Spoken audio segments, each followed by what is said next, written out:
चिड़िया और राजा। एक चिड़िया को कहीं से एक मोती मिला। चिड़िया ने उसे अपनी नाक में पहन लिया। फिर वो राजा के महल पर जा बैठी और गाने लगी, मैं राजा से बड़ी, मेरी नाक में मोती। यह सुनकर राजा को बहुत गुस्सा आया। उसने अपने आदमियों से कहा, चिड़िया का मोती छीन लाओ।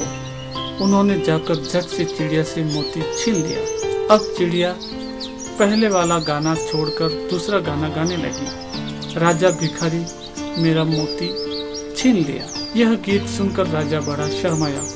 उसने चिड़िया को उसका मोती लौटा दिया। मोती मिलने पर चिड़िया ने एक और नया गीत शुरू किया, राजा तो डर गया, मेरा मोती दे दिया।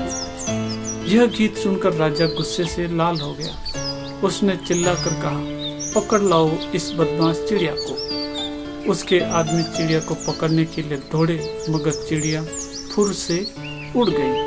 राजा हाथ मलता रह गया।